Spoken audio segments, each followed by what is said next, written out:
Pronto. Ao vivo.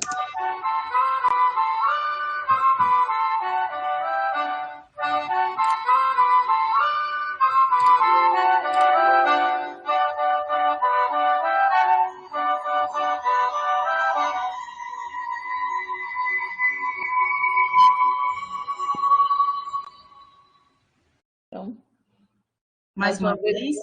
Isso. Boa noite, né, a todos e a todas. Né? Eu passo mais uma vez a vinheta? São duas vezes, né? Sim.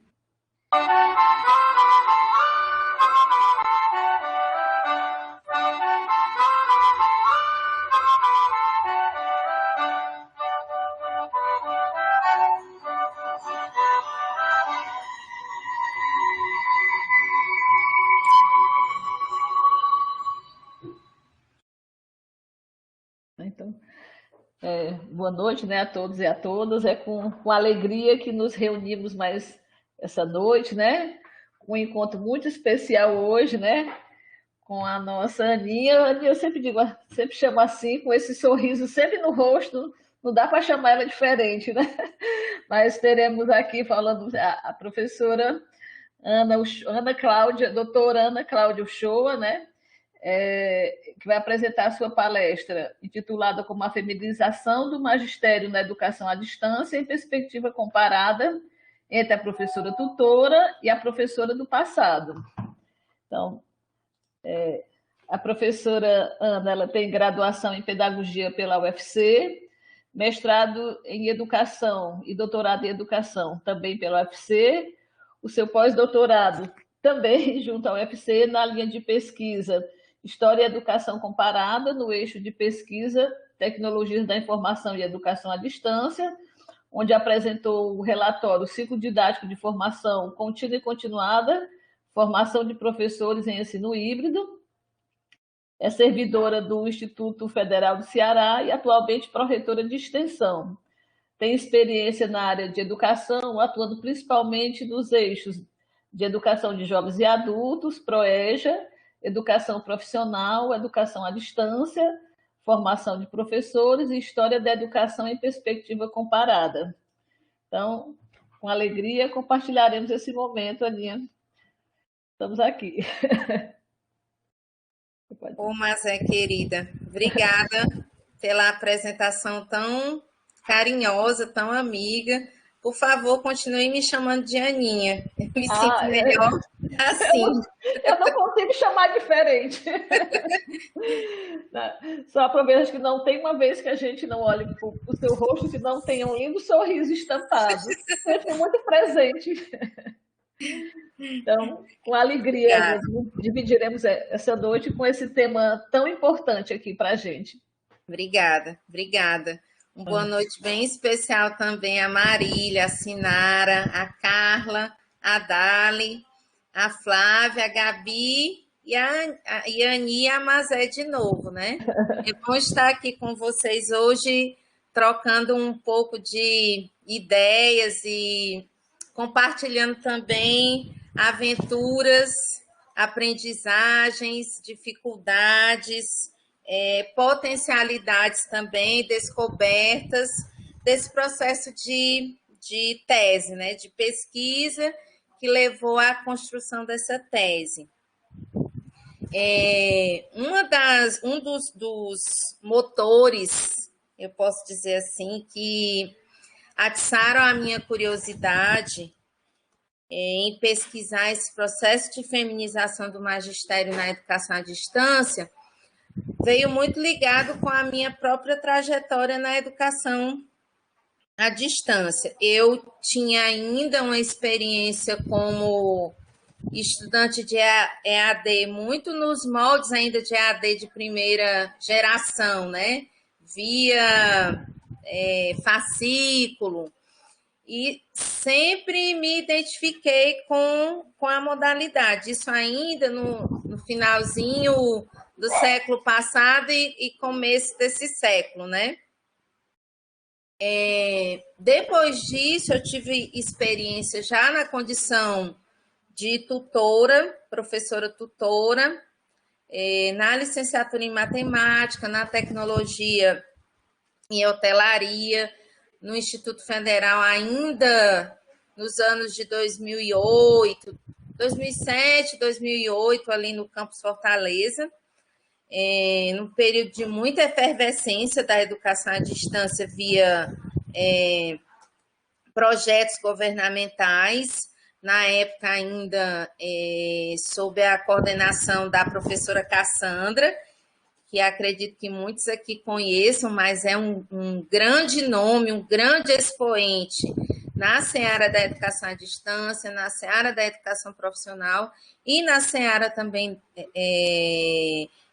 dos estudos acerca de formação docente. Enfim, foi pelas mãos dela que eu fui começando a adentrar na educação à distância, mas sob um outro enfoque, sob uma outra perspectiva.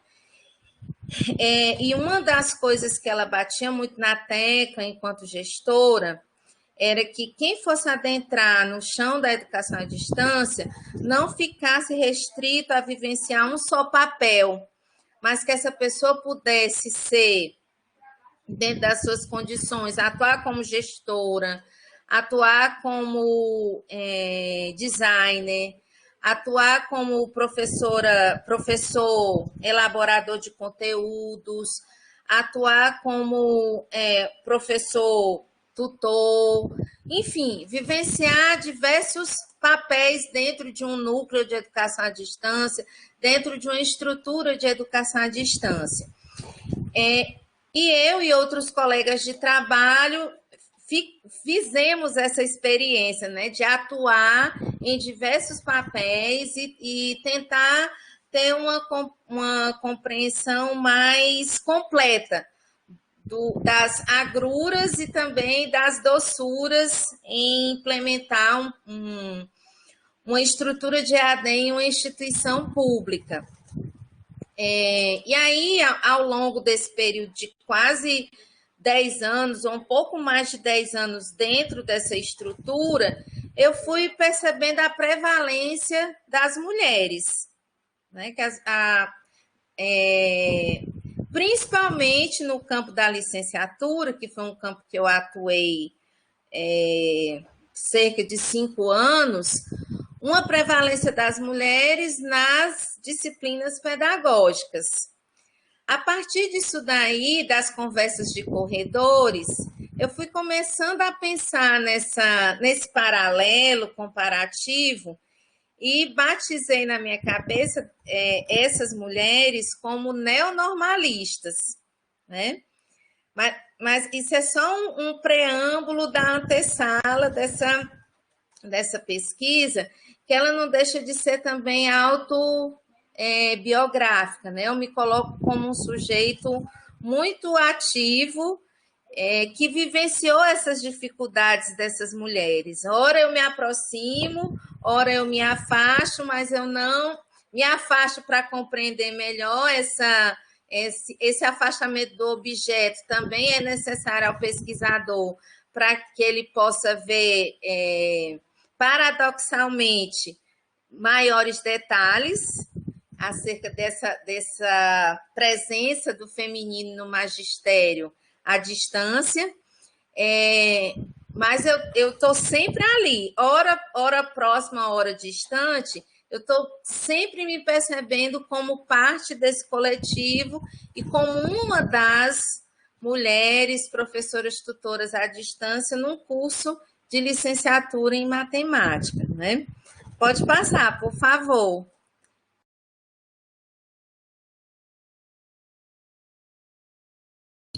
E aí nós temos algumas nuances dessa problematização da pesquisa.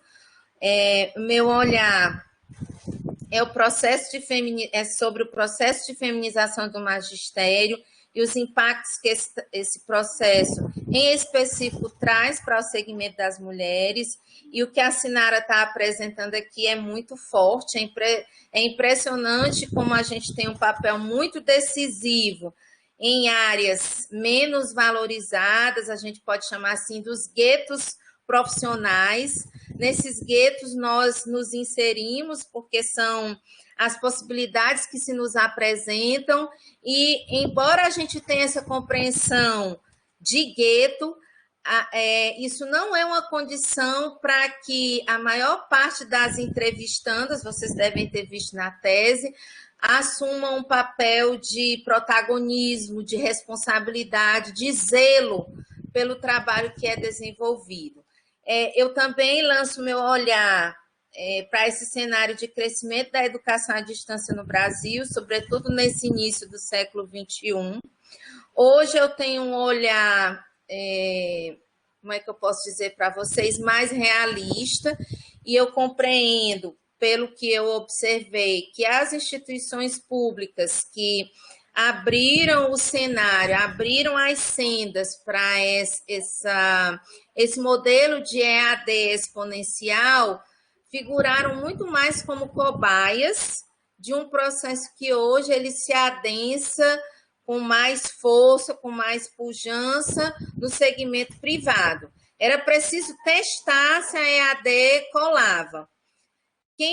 Quem foi à frente, quem meteu as caras, quem se expôs, foram as instituições públicas. Uma vez que nós cumprimos o nosso papel nesse cenário de adensamento, via iniciativas governamentais, como uma política pública, não de Estado, mas sim de governo, né? Precisa a gente fazer essa diferenciação, foi uma política de governo, uma política pública de governo, né? Uma vez que nós cumprimos o nosso papel, houve todo o esvaziamento dos grandes carros-chefes de EAD governamental, né? Chamada EAD, que ainda não é a EAD clássica, mas é chamada EAD, e aí a gente lembra da Universidade Aberta do Brasil e da Escola Técnica Aberta do Brasil, a UAB se centrando na oferta de cursos de licenciatura, no primeiro momento, também alguns cursos de tecnologia, o IFC era um dos que ofertavam cursos de tecnologia via UAB. No outro momento, houve a oferta de cursos de especialização e, depois disso, um esvaziamento, né? Até ser quase sucumbida. E a Escola Técnica Aberta do Brasil, na oferta dos cursos técnicos nesse formato semipresencial. E aí nós, mulheres, nessa fase de desbravadoras, tais quais as normalistas de 100 anos atrás, fizemos esse trabalho, né? A UAB foi um trabalho também protagonizado por muitas mulheres. Nós fomos a muitos rincões com a sacolinha era o kit, né? O note e o retroprojetor, o data show, aliás, com medo de que esses pertences fossem roubados. Às vezes os pertences eram da própria professora tutora, outras vezes pertenciam à universidade, eram aparelhos tombados, mas ia lá essa caixeira viajante do saber, cumprindo a sua jornada de edificação do império que hoje é EAD, mas muito mais no formato privado, né? E aí eu faço essa discussão também. E a problematização, ela também tem as percepções minhas enquanto pesquisadora, enquanto sujeito diretamente implicado, porque eu não me afastei desse universo da UAB, eu não me afastei do universo da Rede ETEC Brasil na época, eu atuava no núcleo de EAD, no apoio e vivenciando diversos papéis ali, ora como designer, ora como professora autora, ora como professora formadora, ora como professora tutora e também como gestora. Eu entendia ser importante a compreensão de todos esses papéis, a compreensão da rotina do núcleo de EAD, porque isso, ao mesmo tempo que abria o meu campo para os limites e as possibilidades do núcleo, também me ajudava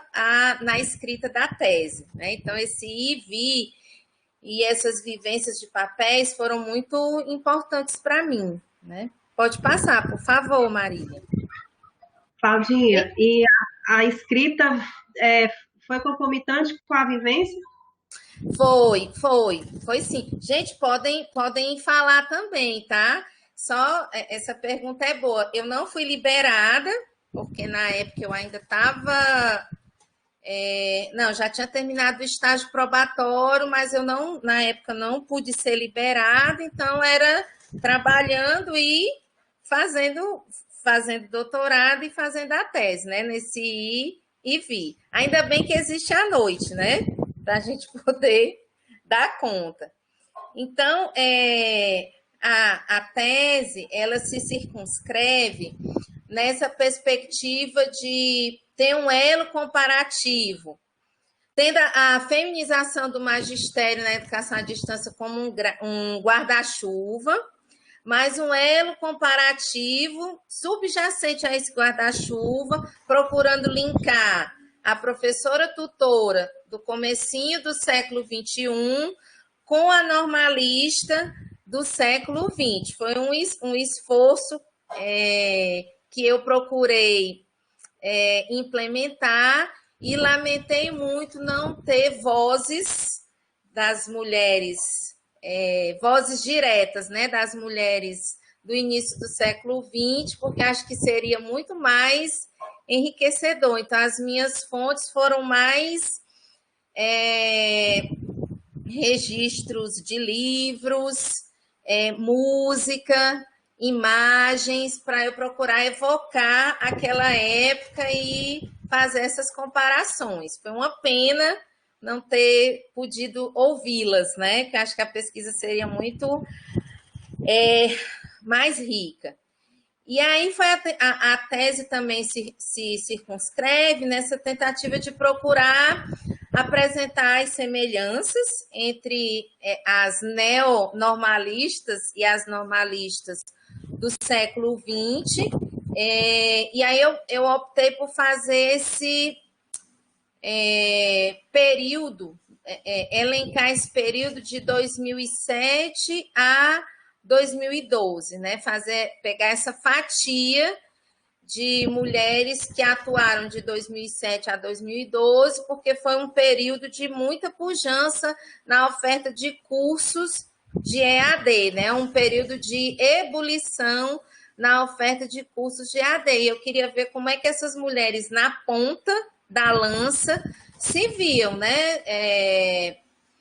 Dentro do olho do furacão de uma política pública de governo que estava se organizando, era como se fosse um avião em pleno voo que se montava, né?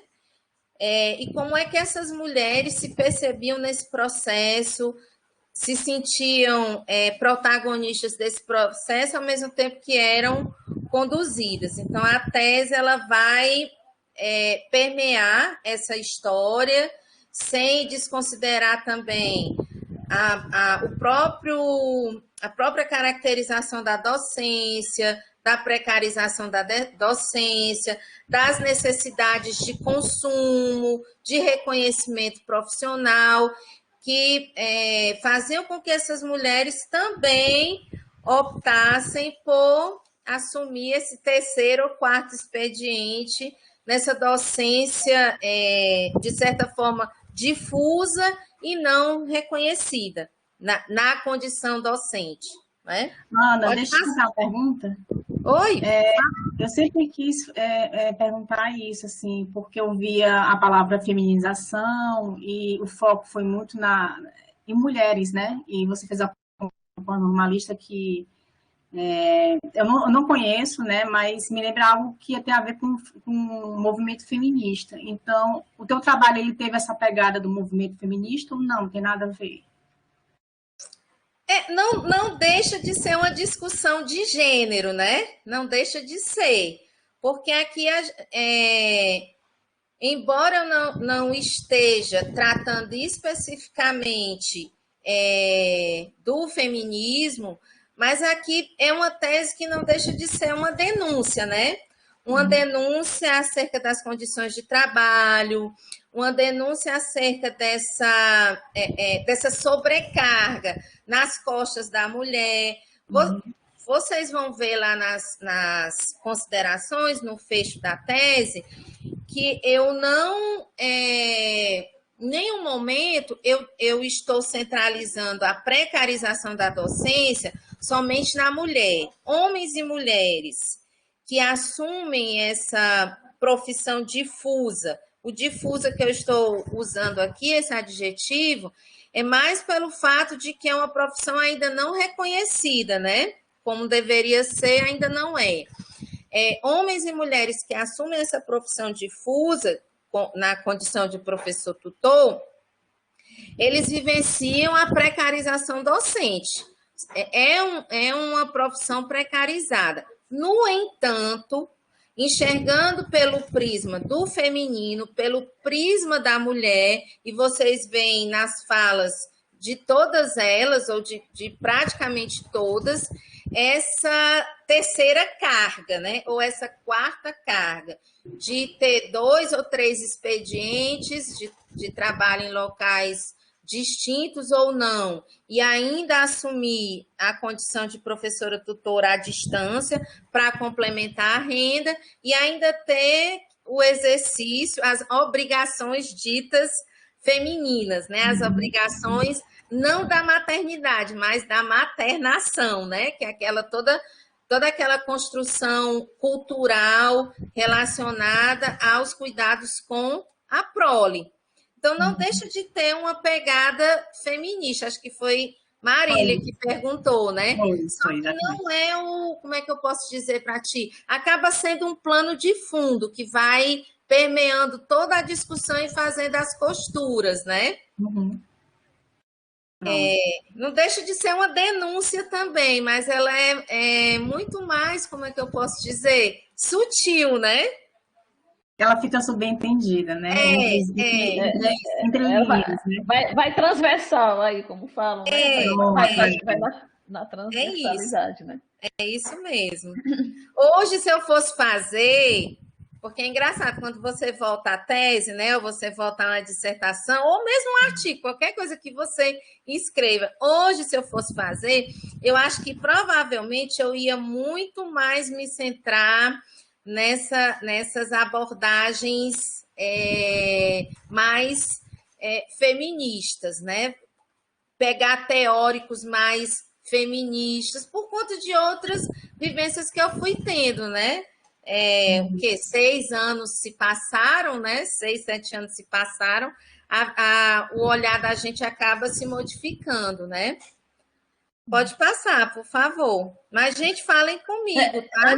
Eu queria fazer aqui uma pergunta, não sei se já era o momento, né? Quando você destaca aí essa questão da tutoria, e eu acho que até de muitos papéis aí da EAD, que ficam aí nesse terceiro e quarto turno da vida dos profissionais, né?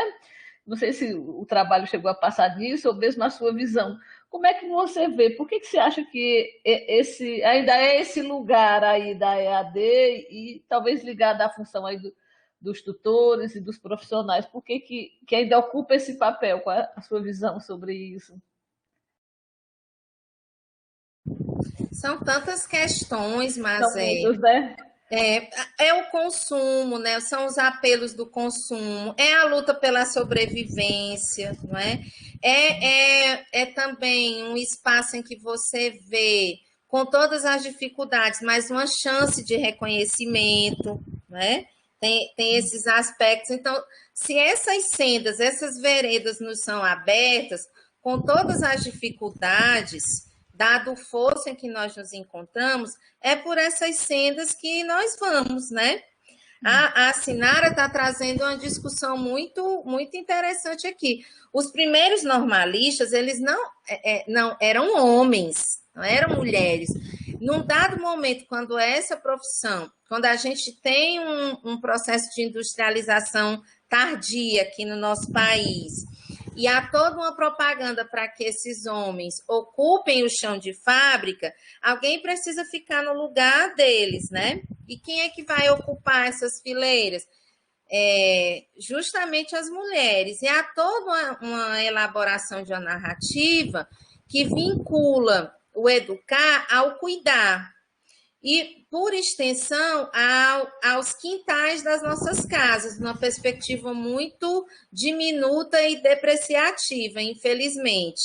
E aí é nesse aspecto que nós, mulheres, somos, entre aspas, convidadas a ocuparmos essas fileiras, numa condição, como é que eu posso dizer, subserviente, porque até para a mulher casada poder ocupar o chão de sala de aula, ela precisava da autorização do cônjuge e por aí vai, né? Era uma escola que também os cursos normais preparavam, assim, o currículo ele era muito permeado pela rotina doméstica, para que essas mulheres também, ou talvez principalmente, fossem preparadas como as donas do lar, né?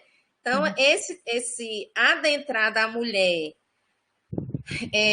nas profissões do cuidar, ao mesmo tempo que estabelece um mecanismo de colagem com a maternação e a maternidade, também estabelece um mecanismo de colagem com uma visão estereotipada dessas profissões e, consequentemente, também redutoras dos ganhos salariais. Isso não há uma intencionalidade, isso não é obra do acaso, né? Há toda uma construção social, histórica, econômica, política, religiosa, também de gênero, relacionada à divisão dos papéis sexuais, que nos colocam nessas condições. Mas hoje nós temos rompido muitas barreiras, né? Aninha, me permita uma intromissão na sua fala, só para eu fazer um breve relato. Eu não tenho o menor problema em dizer a minha idade, eu tenho 48 anos, tá? E quem escolheu o meu ensino médio foi o diretor da escola. Eu não escolhi o meu ensino médio. Ele olhou para minha cara e disse assim: você é mulher, você vai fazer o normal. E olhou para o meu amigo, que estudava do lado, e disse assim, que terminou comigo o ensino fundamental, e disse assim: você é homem, você vai fazer o curso que na época era técnico de contabilidade, que é um curso que não existe mais, e tinha um técnico de eletrônica. Eu fui fazer normal com ódio no coração, porque as disciplinas eram como limpar o fogão, como fazer um tapete de fuxico, aula de arte, como preparar, era retratinhos para lembranças do Dia dos Pais. Então, eu era herdeira dessa tanto que eu tenho 2 médios. Eu terminei o normal e fiquei com tanto ódio do diretor que eu disse assim: eu vou voltar para a escola e vou fazer o técnico de contabilidade para ele olhar para minha cara, entendeu? Dizer assim: olha, eu vou fazer o que eu quero, não é o que tu quer para mim, tá? Então, eu tenho 2 ensino médios. Um em técnico em contabilidade e outro em normal, porque eu quis mostrar para o diretor que não era ele que escolheu o meu destino. Mas ele olhou para mim. É inacreditável, Carla, porque eu tenho 48 anos. Foi há pouquíssimo tempo atrás em que nós, mulheres, a gente não podia... Isso mesmo, a gente não podia sequer escolher o que a gente iria fazer. E eu achava aquilo a coisa mais normal do mundo, porque ele chegou e disse assim: o seu nome você vai procurar na porta da sala. Ele não disse... Hoje eu tenho a maturidade para entender o que foi o processo, mas na época ele só chegou e disse assim: você vai, professor, qual é a minha sala? Ele disse assim: olha, você vai de porta em porta procurando seu nome na porta da sala. E quando eu entrei, a pessoa disse assim: olha, aqui é o curso normal. Eu achei que aquilo era coisa que todo mundo fazia, entendeu? E aí eu observei que na sala só tinha mulher, não tinha nenhum homem dentro da sala. E aí eu comecei a perceber, hoje eu percebo que aquilo dali foi um abuso, entendeu? Mas eu só tô colocando esse relato pra gente ver como essa questão do feminismo, e aí eu fiz uma observação que também dentro da minha sala, hoje eu faço essa análise dessa maturidade que eu não tive naquela época, mas só tinha mulher branca. As minhas amigas que eram negras ou pardas, indígenas, trans, entendeu? Elas também não estavam incluindo o normal, porque até o normal era uma categoria de elite dentro da sala. Você é normalista, como quem diz assim, você é o top da escola, porque só ia fazer o normal as melhores, as, entre aspas, as mais inteligentes, as mais bonitas, as brancas, as que tinham condição, tinham aparência para ser professora. Hoje eu tenho essa visão, eu consegui enxergar esse modelo excludente que naquela época eu devia ter o quê? 14, 15 anos. Na época eu não tinha. Então é só para contextualizar para a gente entender. Beijo, Aninha. Até hoje, né? Só continuando aí a tese aí, até hoje você vê que nos cursos, por exemplo, de pedagogia, a grande maioria são mulheres ainda, né? E você, assim, eu não sei se é uma visão torta minha ou não, mas os homens que se aventuram no magistério do modo geral é porque se dedicaram a uma área específica e foram direcionados, de certa forma, ao magistério. Não é assim, alguns eu vejo que não tiveram aquela preocupação com o processo educativo propriamente dito, todo o trâmite da educação, que a mulher às vezes fica preocupada e tudo. Né? Alguns homens chegam, eu tiro assim, no ensino médio mesmo, no fundamental, pelos professores do meu filho, por exemplo. Você nota que um professor de química, de física, ele vai lá, dá o conteúdo dele, e ele, assim, às vezes ele não tem aquela preocupação com o processo em si, né, de ensino-aprendizagem propriamente dito. É como se não coubesse a eles essa preocupação. Ainda existe essa, vamos dizer assim, esse paralelo, né? Ainda existe. Você percebe, ó, tanto pela fala da Sinara quanto pela fala da Dália, que há uma hierarquização no seio do magistério. Então, na base, naquilo que é infelizmente, porque não era para ser, né, considerado como menos importante, e é uma contradição porque você está lidando com os sujeitos na tenra infância, ali é que a gente deveria ter todo um olhar do cuidado, né? Mas ali a gente tem uma massa do feminino, em alguns casos, mal formada, num contexto de precarização muito mais agudo, e à medida que você vai subindo até chegar no topo da pirâmide, até as chamadas ciências nobres, né, como ainda no senso comum se fala assim, no ensino universitário, no ensino da pós-graduação, a depender da área, você percebe ainda nichos extremamente masculinos, né? Você percebe em algumas situações também que puxam pela produtividade em pesquisa, como se essa condição para você ter essa alta produtividade em pesquisa tivesse de ser separada da sua condição de ser mulher, da sua condição de ser mãe, e por aí vai. Então, a gente vai vendo, aos poucos, algumas mudanças positivas nesse sentido. Já há programas de pós-graduação que consideram a posição da pesquisadora mãe, da pesquisadora mulher, né? E pontuam isso daí de uma forma diferenciada. Mas há 10 anos atrás era inimaginável a gente observar isso daí nas nossas instituições. Então, é um processo que vai acontecendo, né? Em alguns aspectos a gente já deu alguns passos à frente, em outros parece que a gente está retornando, né? Dando 50 passos atrás. Então, assim, esse objetivo geral, como eu já tinha pontuado para vocês, é de estabelecer esse nexo comparativo nessa perspectiva do papel da professora tutora. E aí eu elegi 2 instituições federais. Como é que se dava o papel dessa professora tutora nesse período de 2007 a 2012, procurando fazer o recuo com as normalistas, na década de 1920, tendo também como plano de fundo essa precarização da profissão docente e o estado do Ceará. Então, toda a discussão da tese ela vai permear esse objetivo geral da pesquisa. Boa noite, Liz, bem-vinda. Pode passar, por favor. Aí, pode passar. Aí, aqui os objetivos específicos, né? Investigar essa dinâmica sociocultural, entender as razões pelas quais esse magistério tem sido uma profissão predominantemente feminina, e a relação disso com a precarização da carreira profissional, caracterizar os papéis vivenciados pela mulher no âmbito familiar e profissional, tentar compreender as razões desse processo de feminização em curso da docência em AD, não descartar esse olhar acerca das transformações vivenciadas pela EAD, descrever essa atuação docente.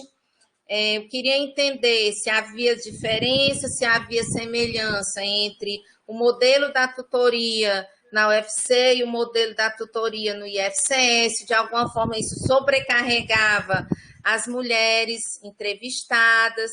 Pode passar, por favor.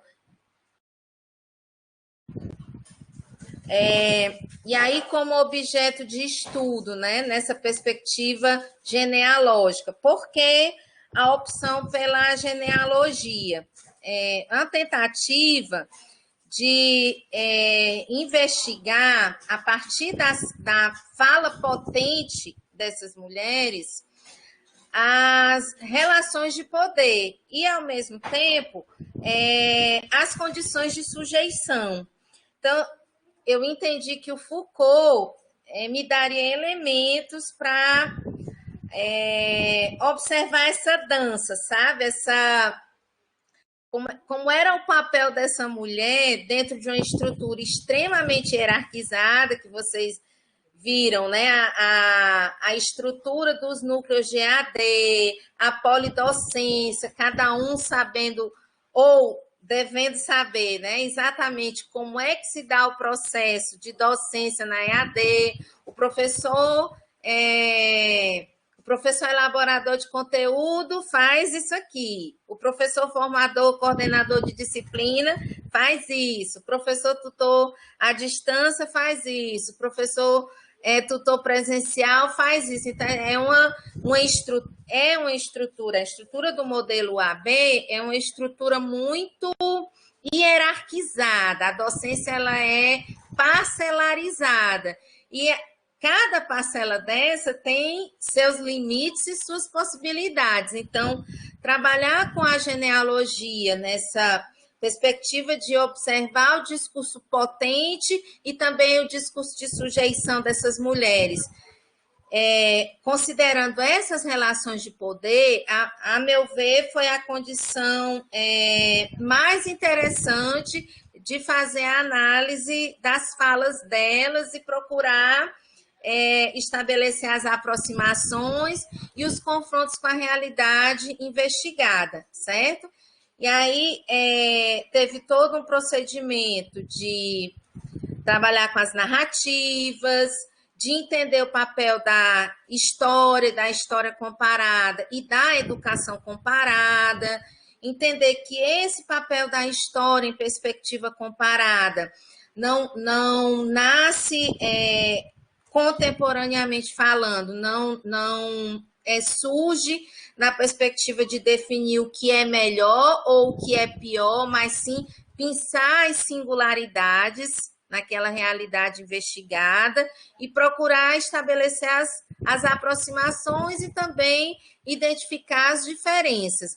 Nunca para quantificar, menosprezar ou dizer que a realidade A é melhor ou pior que a realidade B. Então, foi necessária essa investigação também acerca desse entendimento da história e da história em perspectiva comparada. E aí, nesse caso, os estudos de Berdey, da professora Juraci, da professora Patrícia, foram muito úteis para mim, foram bússolas nessa investigação, certo? Mas alguém quer fazer alguma colocação? Posso ir adiante? Tá todo mundo tão caladinho. Também as entrevistas com as tutoras, eu achei interessante trabalhar com as entrevistas na perspectiva da Chimansky, entrevistas reflexivas, né, que permitiam que essas mulheres tivessem contato com esse documento transcrito e a gente tivesse uma nova conversa para eu poder pensar que impressões elas tiveram desse documento transcrito, se concordavam com o que estava escrito, se queriam complementar, porque até essa hesitação ou essa euforia em dizer que concordava com o que ali estava escrito, tudo isso me foi útil para aprimorar a lupa, né, da pesquisa, o sensor aranha do pesquisador. Pode passar, por favor. Ana, eu queria saber justamente nessa parte da metodologia, que eu acho que vai se alinhar muito com o que eu estou pensando aqui no meu projeto de doutorado, que é essa parte de história comparada e pesquisa reflexiva. Eu tenho dúvida, porque é uma coisa que eu nunca li, eu estou ainda tateando aqui nas leituras, e eu gostaria que, quando fosse o momento da parte da metodologia, que você desse esse olhar mais para tipo, fazer uma aula para mim e para todos aqui, né? Que metodologia é uma coisa que pesa, às vezes a gente peca muito pela metodologia, e se você puder dar essa atenção, certa hora que for. Tá? Tranquilo, a gente toca, sim, nesse assunto de novo. E aí eu achei interessante abordar esse percurso histórico da EAD, de como diferentes ferramentas que foram adentrando na EAD foram mudando linguagens, foram mudando cenários da educação à distância no Brasil e no mundo, e ao mesmo tempo como é que essa figura do professor tutor vai acompanhando ou vai surgindo dentro dessa modalidade. Eu entendi que era importante fazer esse percurso histórico, trazer essa narrativa histórica da EAD. A minha lupa nesse capítulo foi muito mais voltada para apresentar, discutir sobre as tecnologias, né, nessa perspectiva histórica mesmo, porque eu achei interessante fazer essa construção, até pelo fato da tese ela se circunscrever num eixo de história e educação comparada, né? Era preciso, na linha, aliás, de história e educação comparada. Então, achei interessante fazer esse percurso histórico a partir da lupa dos instrumentos, das ferramentas tecnológicas, né? Vendo a perspectiva desse avanço, que está ligado, obviamente, ao capital, e como isso se insere na educação à distância, como é que isso repercute na modalidade. Aí eu vou fazendo toda essa narrativa desde a chamada primeira geração de EAD, né? Pode passar, por favor. Aí eu vou trazendo, né, alguns registros de como é que essa prática de EAD envolve diferentes personagens, como é que ela vai se complexificando, né? Pode passar. Pode ir passando. Até chegar a 1990, a era dos satélites, né? Pode passar. Da própria criação da ABED, Associação Brasileira de Educação à Distância, como setor forte que representa a modalidade, até a gente chegar nesse tempo de 2006 a 2012, com essa estrutura pegando o modelo que a UAB utiliza, centrada nessa polidocência, nessa docência parceirizada e hierarquizada. E aí eu trago como 2 modelos o organograma da época, né, da Diretoria de Educação à Distância do IFCE, que aí vocês vão vendo a equipe, né, pedagógica, do pedagogo até o tutor, cada um com o seu papel, cada um sabendo exatamente o que deveria fazer, e a equipe técnica também, cada um com o seu papel.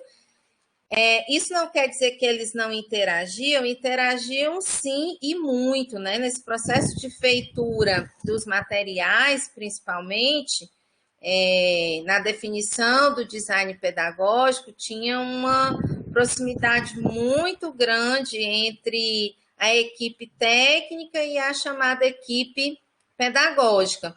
O professor tutor, ele tinha uma relação muito mais próxima com o professor formador e a coordenação de curso e a coordenação de tutoria, né? Às vezes acontecia de um material ter algum erro técnico, e quando o professor tutor detectava esse erro, isso gerava até mal-estar. Vejam, tem a cadeia hierárquica, né? Como é que o professor tutor vai se indispor, vai relatar um possível erro técnico no material produzido pelo professor elaborador do conteúdo? Então, havia essa hierarquização, e eu acho que vocês perceberam também nas falas das professoras tutoras, né? Tem uma delas que pontua isso daí, que chegou a questionar um instrumental de uma avaliação, que ela entendia que aquele instrumental não atendia aos objetivos da disciplina e foi reivindicar. Então, havia esse choque, era uma ponte, muitas das vezes, intransponível, né, dentro dessa hierarquia tão fechada. Com muito jeito, com muito tato, a depender da coordenação de tutoria, da coordenação do curso, esses muros eram quebrados e pontes eram estabelecidas, mas a gente, no nascedouro da UAB, a gente percebia essa separação muito nítida. E o professor tutor se percebia assim como um pária pedagógico dentro dessa estrutura, né? Até porque, se vocês fossem ver o valor da bolsa, né, era quem menos recebia, R$ 765, e era quem mais cobrado passava a ser dentro da estrutura, né? Eles se sentiam cobrados, vigiados, rotulados, pouco reconhecidos, né? Pode ir. Inclusive, pode falar, Marcela. Uma perguntinha bem rápida. Essa estrutura no período era assim, mantida basicamente pela UAB, eram as bolsas da UAB, né? Para essa equipe, né? Isso. Não, era um núcleo, eu não sei como era, eu não sei como é que nos tempos de vacas magras, acabou tendo uma diminuição bem drástica mesmo. Essa diminuição bem drástica acabou refletindo também em baixas ofertas, né? Porque você tinha uma diretoria ou núcleos que a maior parte das pessoas que lá estavam não eram servidoras da instituição, né? Eram setores massivamente compostos por bolsistas. E isso ainda gerava também os embates dentro da instituição. Quando algum bolsista precisava pegar um documento de um aluno num setor que não entendia como era esse processo de organização da EAD, então ainda havia essa rusga, sabe? Eu queria fazer um comentário, né? Porque eu estou vendo aqui essa essa imagem, aí me lembrou dos tempos de design institucional, que a equipe de design institucional da UAB, não sei se tu chegou a registrar isso no teu trabalho, Ana, era composta basicamente de mulheres. Até aonde eu fiquei, que foi em 2016, era só de mulheres. Aí do ETEC, que tinha o design institucional, que era um rapaz, que era até barbudo, não lembro o nome dele, acho que tu vai saber quem é. Mas que quando ele surgiu, aí, tem um design institucional, vale, tem design institucional homem? Não sabia. Sabe, gerava aquela discussão, porque a gente estava tão acostumado com a equipe ali composta basicamente por mulheres, que quando surgia um design institucional homem, era novidade para a gente. Por outro lado, a equipe técnica era composta pela maioria por homens, né? Os web designers, os diagramadores impressos e web, era quase todos homens. Surgia uma mulher, às vezes, na figura da Samantha, da menina, que eu esqueci o nome, uma ou duas ou três mulheres, mas o resto era... Lembra da Susan? Pois exatamente. E o resto era tudo homem. A parte técnica, a maioria era homem, né? E eles tinham um linguajar próprio, que às vezes a gente via até as meninas que eram da parte de informática, que estavam ali no meio, que às vezes elas tentavam se adequar, mas às vezes ali tinha um linguajar delas que era próprio delas, né? Próprio de mulher mesmo. Mas a gente vê que dentro da equipe de educação à distância, tinha essas equipes que às vezes eram compostas basicamente por mulheres. E quando era na tutoria, era uma mescla, né? Quando era na parte de disciplinas pedagógicas, a gente via muito mais mulher, né? Quando era na parte de disciplinas técnicas, por exemplo, de matemática, eu via muito mais homem, né? Mas até assim, na escolha de uma disciplina, por exemplo, o professor formador, que eu já tinha notado isso. O professor formador da disciplina de cálculo 1, ele só escolhia homem. E detalhe, ele foi um colega meu, né, de faculdade, de ensino médio, e ele nunca me convidava para ser professora de cálculo 1, porque era só composto de homem, né? Parece que ele dava a entender que ele confiava mais em homem para dar uma disciplina de cálculo 1 e não convidava mulheres para também dar disciplina de cálculo 1, porque a gente também sabia, né? Mas não convidava, sabe? Era assim era nítido, assim, como certos setores eram basicamente compostos por homens e outros setores eram compostos por mulheres. Acaba pegando essa discussão do feminismo, da discussão do gênero, porque eu vejo isso no teu trabalho, né? Não li assim todo, eu cheguei a ler algum capítulo, mas eu sempre vejo assim, esse pano de fundo da discussão do gênero, que as mulheres, elas têm um papel específico dentro da equipe e, na maioria das vezes, vão para a parte pedagógica, certo? Quando eu tratava dos materiais didáticos de matemática, que foi a questão que tu falou aí, que às vezes tinha um tutor que achava um erro, quando eu, design institucional, licenciado em matemática, achava um erro e apontava para o professor conteudista, ele se doía. Eu não sei se tu chegava a ver essa discussão, né? Ele não gostava. Primeiro, era uma designer institucional. Segundo, era uma mulher. Terceiro, ele era professor formador, que na maioria das vezes era um professor da instituição. Então, como assim ele estava errando? Como assim alguém apontar o erro dele? E como assim uma mulher apontar o erro dele? Isso doía, de certa forma, no ego dele, né? E isso era bem definido, papéis bem definidos dentro da equipe. E é isso. Excelente observação. Eu não, como os sujeitos da pesquisa foram as professoras tutoras, eu não fiz essa observação que você está trazendo, Marília, mas é muito importante, porque você percebe de novo essa apartação, né? As chamadas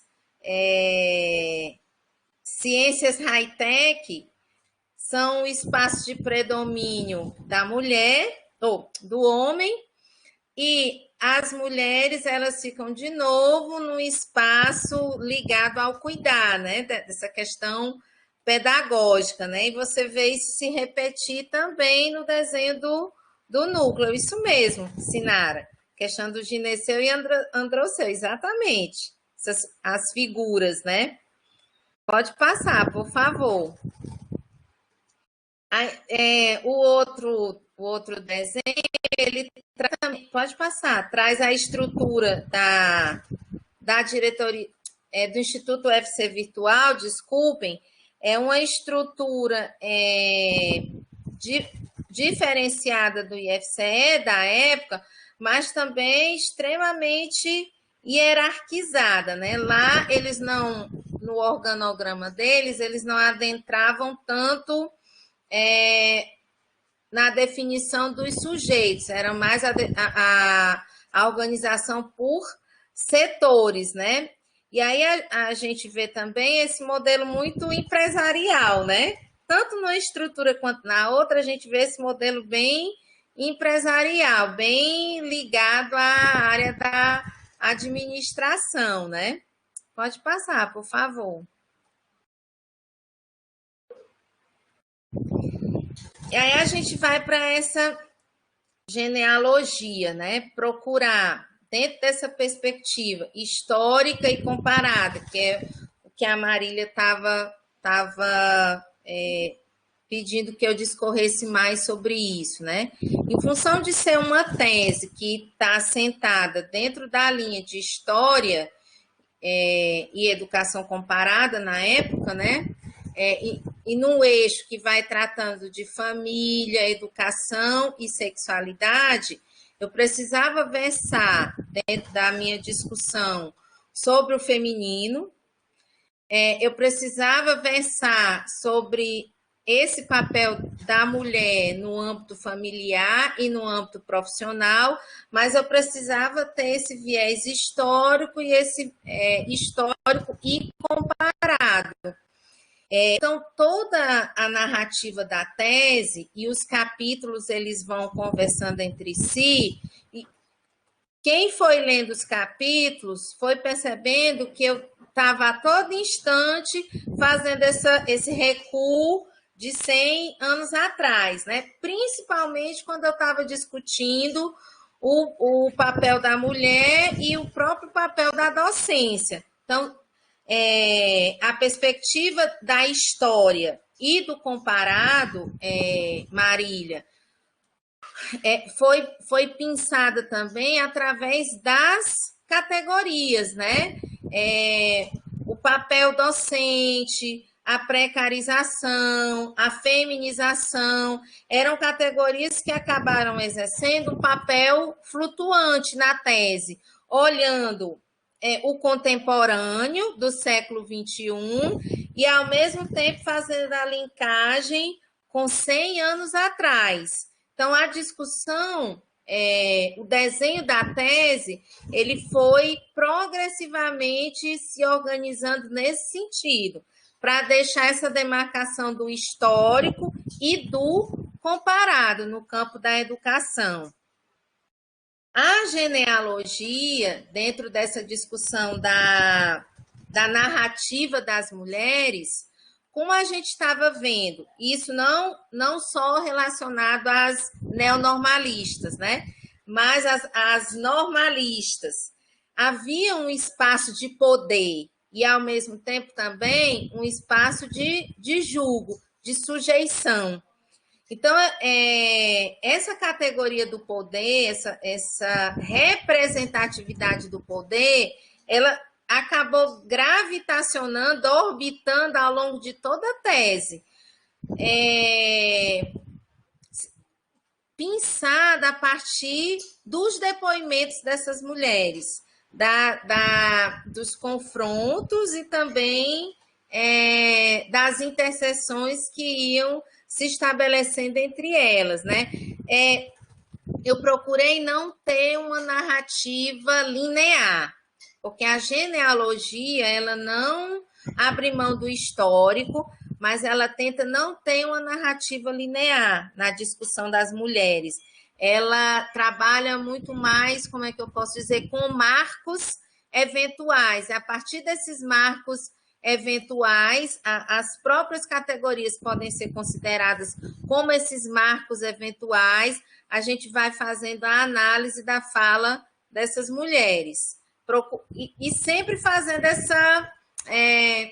essa ponte entre o contemporâneo e o passado, né? Procurando aproximar essas mulheres e, ao mesmo tempo, ver em que elas se afastavam, né? Aí a tese foi sendo construída nessa perspectiva. Foi o que eu tentei fazer, né?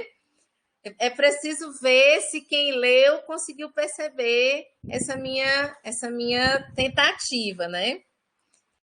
De romper com a linearidade da discussão. E aí, dentro dessa genealogia do feminino, eu procurei ver o papel da mulher brasileira, né? A herança colonial, a contemporaneidade, no que se aproxima e no que se afasta, como é que isso se reflete no período de 2007 a 2012, como é que isso era visto também de 1920 a 1930, né? O auge das professorinhas, das normalistas, fui procurando fazer essas aproximações e esses distanciamentos. Pode passar, por favor.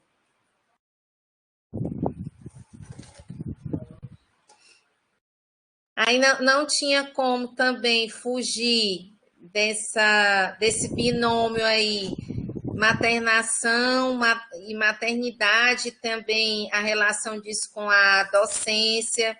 E aí o livro da Nancy Chodorow foi muito, muito importante para mim na construção desse capítulo, né? Nessa tentativa de entender esse binômio, né? Da mulher mãe e profissional docente, porque a nossa sociedade ela acaba confundindo maternidade como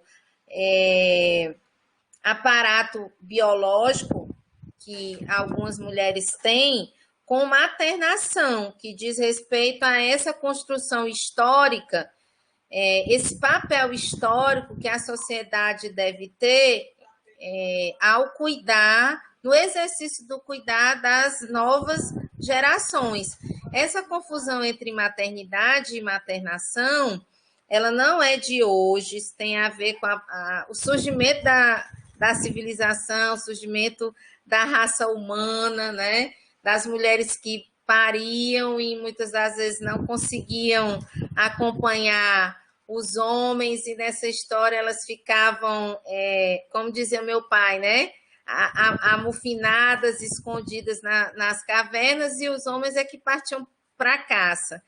E ao longo da história da humanidade, isso foi sendo tecido de forma tal que quem ia para a polis, quem ia para a praça, quem gritava mais alto era o homem, e a mulher passava a ter essa referência dela associada ao espaço doméstico e obviamente, as dimensões do cuidar, né? É verdade, viu, Sinara? É verdade. A Sinara está dizendo uma coisa muito importante aqui, que o problema, a raiz do problema não é ser mulher, e sim ser mãe. E aí é interessante também essa frase aí da Sinara, me fez recordar de uma grande amiga que ela viveu muito tempo com uma pessoa, mas ela optou por não ser mãe. Às vezes ela se confidenciava comigo que ela se sentia muito chateada porque as pessoas, segundo ela, as pessoas olhavam para ela como se ela fosse uma anomalia, pelo simples fato de, tanto para ela quanto para o companheiro dela na época, ambos estarem decididos que ela não seria mãe, ela não fazia parte dos planos dela, e era algo que era entendimento do casal. Então, há uma cobrança ainda muito grande pelo exercício dessa maternidade e maternação associados à mulher, né? E isso, dentro do espaço da docência, é muito confuso, né? Associar a docência ao cuidar, e a gente vê isso de uma forma muito mais proeminente na educação infantil, na creche, né? Essa confusão de papéis, ela é prejudicial à categoria, ela é prejudicial à profissional, como ela é prejudicial também para a criança, para a família e para a sociedade, porque muitos acabam não enxergando aquela mulher ou aquele homem. Mais difícil ainda encontrar um homem aqui na educação infantil, né? No nosso país é uma discussão boa de se fazer, porque não temos tantos não homens. Não tem, e ainda há preconceito, né? Viu, Claudinha? Eu cheguei a ouvir de uns pais dizendo assim, eu não ia gostar que o professor do meu filho fosse um homem. Imagine se fosse gay. Pior. Então, assim, é muito tabu ainda. Eu tenho uma colega de trabalho que ela optou e não, ela tem na cabeça, ela não quer ser mãe, e ela disse que já perdeu no noivado por isso, porque ela deixou bem claro pro rapaz, assim, olha, eu não quero ter filhos. E ele acabou toda a relação com ela, porque disse que não. Então, é um tabu muito grande ainda isso. Pois é, são tabus, são discussões que precisam ser feitas e nós não acabamos por não fazê-las, né? A Sinara está tocando aqui no aspecto relacionado à pedofilia, é algo que precisa ser considerado também, né? Mas a gente precisa também fazer a observação de não estabelecer a questão da pedofilia ao gênero, né? Embora, olha aí a contradição, né? Embora a gente acabe sendo exposto muito mais às denúncias de pedofilia associadas ao gênero masculino. Isso não quer dizer que também não existam mulheres pedófilas, né? Mas acaba tomando um vulto maior e chegando a ser noticiado o gênero masculino, né, enquanto pedófilo. Mas é uma discussão boa de se fazer, né? Pode passar, por favor. Eu estava até que lembrando, quando você falou no começo, desses vários papéis que o profissional da área assume e que, na maioria, né, aí da tutoria e até de outros papéis são mulheres. Eu fico pensando, será que tem essa associação pelo fato das mulheres, nas suas vidas práticas, já terem esse costume de assumir muitos papéis, acabam indo nesses muitos papéis, tanto na parte profissional como na parte de casa. Mas eu acho que isso acaba tendo essa relação. O homem geralmente é ali, né? Ele assume aquilo ali, aquele papel, aquele trabalho, aquela função. Se você colocar muita coisa, ele dá um basta, né? E a gente vai assumir, eu faço, e eu acho que na EAD tem um pouco disso. Eu não sei se você conseguiu aí no seu trabalho ter alguma relação sobre isso. Mas é o que a gente vê hoje com a história dessa pandemia.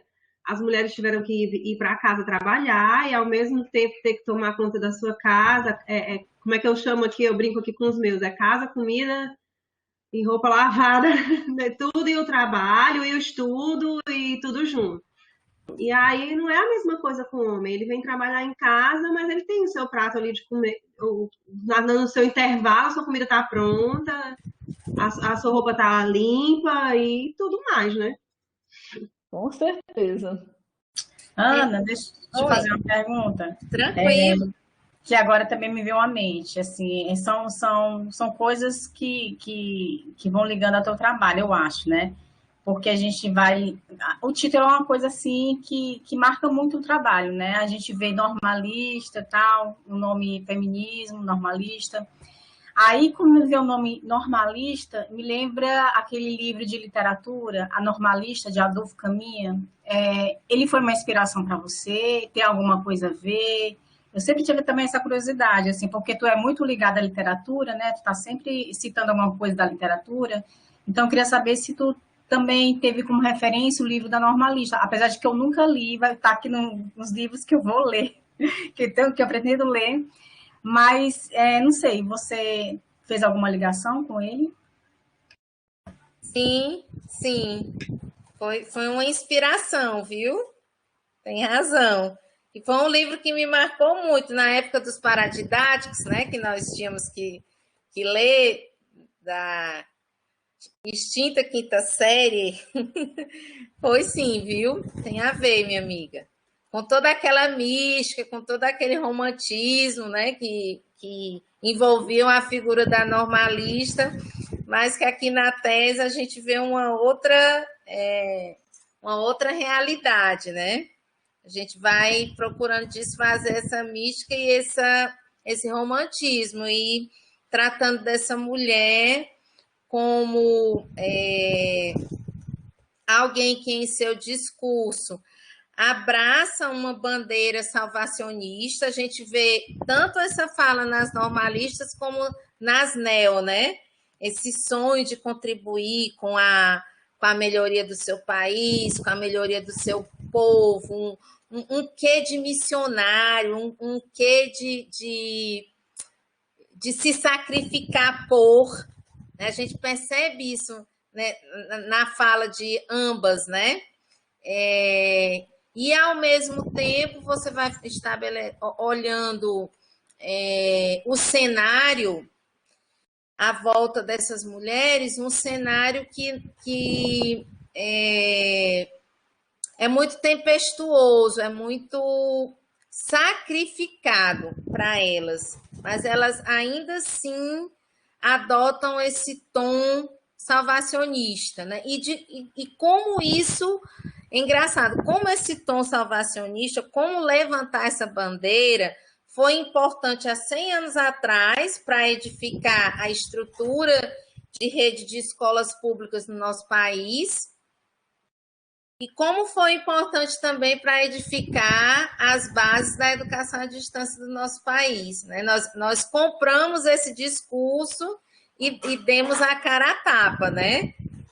Vocês devem ter visto nos relatos das tutoras as dificuldades que elas iam vivenciando de sair de madrugada com mala, ou então de ir no seu próprio carro, ou ir com um irmão ou uma irmã, porque o polo era afastado, era perigoso, mas mesmo assim ela tinha aquele compromisso e ela ia, né? Então, essa figura do salvador da pátria aparece, curiosamente, nas duas personagens, né? Nas personagens mais contemporâneas e nas personagens de 100 anos atrás. E aí a gente chega nesse capítulo da análise das evidências empíricas, sobretudo dando palavra a essa professora tutora. Ela quer muito falar, ela quer muito ser ouvida dentro de uma estrutura extremamente hierárquica. E muitas vezes uma estrutura que não a ouve, não a acolhe, né? Dentro das suas considerações e das suas observações diante do ato pedagógico no contexto da UAB. Pode passar, por favor. Gente, já são 20h47. Jesus. Essa figura do arco temporal, pronto, essa figura do arco temporal, eu procurei representar na minha cabeça, à medida em que eu estava fazendo essa tentativa histórico-comparada e genealógica, eu procurei representar esse estudo. E essa figura do arco temporal, essa figura da meia-lua, a meu ver, foi a figura que melhor representou essa dinâmica. Eu não poderia usar um ciclo ou um círculo, porque as tutoras, elas não eram as normalistas, não são as mesmas personagens, embora tenham traços que as aproximam. E aí, pode passar, pode até ir para a próxima figura, por favor. Pronto. E aí, essa figura do arco me veio como algo muito mais deslizante, um arco sólido que permitia esse ir e vir nessas extremidades do arco, procurando perceber a formação da mulher, o exercício docente e a multiplicidade de papéis a que elas, a que nós somos expostas, né? Então, era como se fosse um aro liso que me permitia fazer esse ir e vir. Esse esquema me ajudou a entender melhor a tese. Eu precisei desenhar isso aqui, foi muito sofrido, até eu representar por desenho para eu poder continuar. E discussões também com a professora Patrícia, boas discussões com ela, para ela também comprar a ideia, né? Porque eu não tinha como eu representar num círculo, não era um círculo, também não era um quadrado. Essa meia-lua, para mim, era aqui melhor, uma meia-lua lisa, que me fazia, me permitia fazer esse ir e vir e perceber essas mulheres. Às vezes, numa tese, você precisa se agarrar a essas figuras esquemáticas para você poder prosseguir. É engraçado, esse desenho, ele didatiza o estudo para você, né, para o pesquisador. Eu acho que é como se fosse uma espécie de artifício mnemônico também, né, que te ajuda a caminhar, né? E aí eu batizei de atuação feminina entre vozes e silêncios. O que essas mulheres queriam dizer e não as deixavam falar, né? Ou a realidade não permitia que elas fossem ouvidas. Pode passar, por Deixa favor. eu chegar a pontuação. Eu ia fazer Uma perguntinha aqui. Para você, esse caminho de uma ponta até a outra, tinha alguma coisa na sua mente? O que significava esse caminho? Aqui a ponte, se a figura também trouxe alguma coisa para você nesse caminhar, qual era o sentido das vozes e silêncio desse caminho, ou tinha um significado? Gostei demais da figura, eu também me apego a esse tipo de coisa para organizar meu pensamento. Eu acho muito legal, gostei demais. Eu cheguei no momento, mas é que se eu não tivesse esse desenho para me ancorar, eu não ia continuar. Eu não estava conseguindo, sabe? Eu fiquei muito tempo batendo numa tecla. Eu preciso de eu estou tentando fazer uma genealogia. Não é uma análise histórica linear. Pelo menos não é o que eu estou querendo fazer. Não é uma espiral. Não é uma espiral. Não é um círculo. O que é? A meia-lua, ela evoca a perspectiva da ponte. Eu gosto muito mais das pontes do que dos muros, né? Evoca a figura da ponte e de como essa ponte me levava a encontrar aquela mulher silenciada, tutora de 100 anos atrás, ao mesmo tempo também me aproximava dessa mulher high-tech, mas que ainda tinha vestígios da história colonial, da educação colonial, da educação patriarcal, nas suas práticas e na sua visão. Então, era uma tentativa de... A meia-lua aí também é uma ponte, né, que tenta aproximar as vozes e os silêncios dessas mulheres, mas, sobretudo, o que elas eram, o que elas são, o que elas sentem, como é que elas veem a docência, sabe? Foi muito mais essa perspectiva para eu poder caminhar. Eu também pensei assim, que no círculo, o círculo dá a ideia de se reproduzir as mesmas experiências. Aí eu não sei se era essa a ideia que você queria passar, né? Que apesar de serem duas categorias, não, né? Dois tipos de mulheres normalistas que tinham características parecidas, mas não se reproduziam em tempos iguais, né? Eram em tempos distintos. O círculo dá a ideia de reprodução, né? Não sei. Aí eu não sei se tu não queria dar a entender que isso era um ciclo reprodutivo, né? Não sei. É interessante colocar essas figuras assim, depois explicar, né? Porque quem só vai realmente saber o significado da figura é quem criou. né? Vai explicar, dizer, ó, é isso que eu pensei, isso é uma ponte, quis reproduzir uma ponte. Não coloquei um ciclo, porque ciclo dá a ideia de reprodução, de ciclo que se repete. Não coloquei uma linha linear, porque linear é uma coisa reta, né? Que não vai se repetir ciclos, mas olhando bem, um semicírculo ou uma lua, como tu colocou aqui, ele pode ser que se repita alguma coisa, tem altos e baixos, tem hierarquização, porque tem os polos, né? Tem um polo começo, fim, e tem um ponto alto que é a hierarquização, né? Pode passar essa ideia, não sei. Era basicamente isso? Isso mesmo. Tem tudo isso aí também, dentro dessa representação, viu? Eu já tive outra visão, Claudinha. Eu, assim, quando eu olhei, como você estava trabalhando com a história comparada, eu vi isso aí como a sua ida e vinda a cada ponto, em cada momento, porque você tinha que buscar a ideia do que aconteceu lá e buscar para comparar com o que estava a realidade que estava sendo vivenciada aqui. Eu vi mais como você falou, um pêndulo indo e vindo, né? De um ponto a outro. Eu enxerguei assim, né?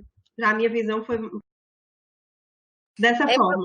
O estudo comparado, ele acaba absorvendo todas essas questões também, Dali, das relações de poder, né, do ir e vir, esse ir e vir, assim, estou falando mais desse estudo comparado contemporâneo, né, não nos primórdios, porque a comparação foi usada mesmo nos primórdios para estigmatizar povos, sociedades, países, né, mas essa visão mais contemporânea, ela trabalha sobretudo com os silenciamentos, mas também as vozes, as relações de poder.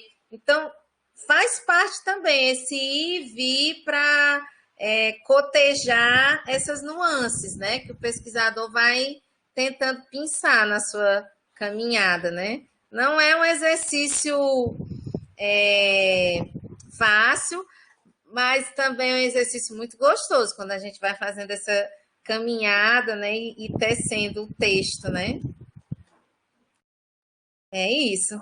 Pode passar. Gente, eu estou preocupada com a hora, né? Para também não deixar. É interessante desse trecho aqui, só chamar a atenção dos silêncios, das omissões das entrevistadas, mas, ao mesmo tempo, também dos espaços abertos para as falas que foram sendo construídos, né? Como é que a gente foi tecendo mesmo a tese a partir do vivido por essas mulheres e do contato meu com elas, né?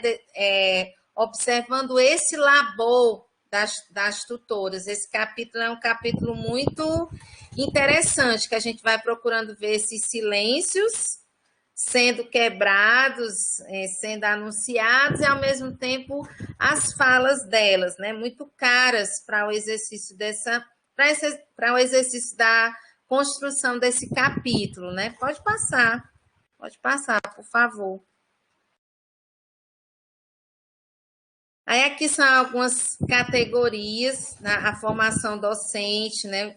Como é que essa mulher se vê na condição de tutora, que ela adentra por curiosidade, que aí ela vai foi fazer a especialização no Senac, surgiu essa seleção.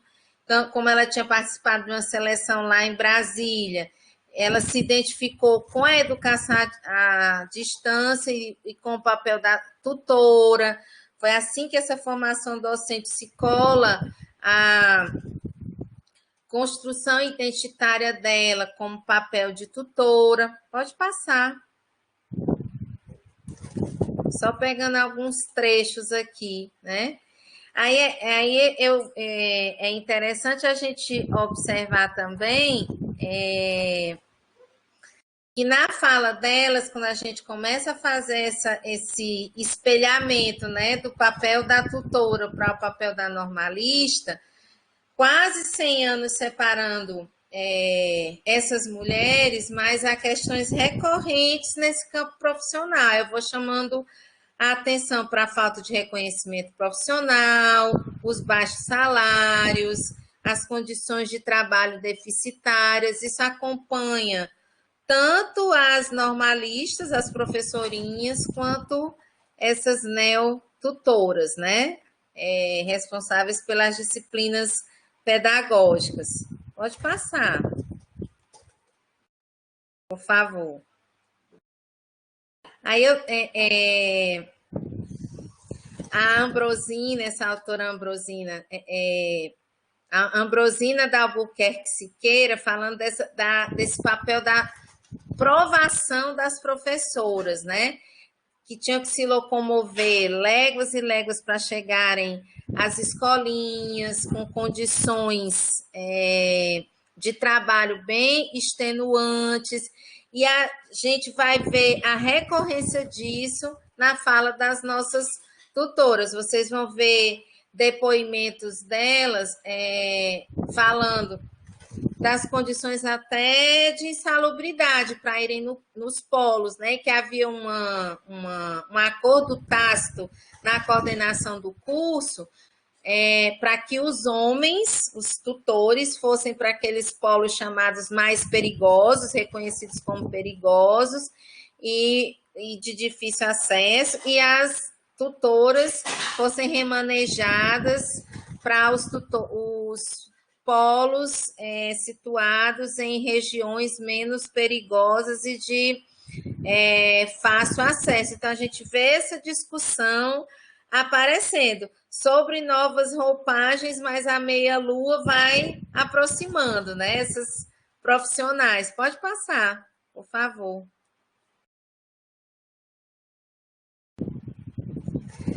Aí a precarização da docência, a gente vê no depoimento delas a associação, a remuneração, né? A ausência de garantia trabalhista, garantia efetiva do trabalho. Você está numa disciplina agora, mas isso não quer dizer que você vá assumir a mesma disciplina a posteriori, você fica esperando a oportunidade de ser chamada novamente, né? Então, isso é bem recorrente na fala delas quando elas estão trazendo a discussão em torno da precarização da docência. Pode passar, por favor. A feminização da docência, né? É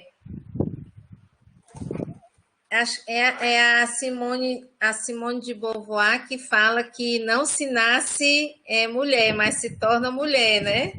Nós nos tornamos mulheres, é assim, né? Acho que é ela que fala isso. Eu procurei dizer que isso, né? Obrigada, Gabriele.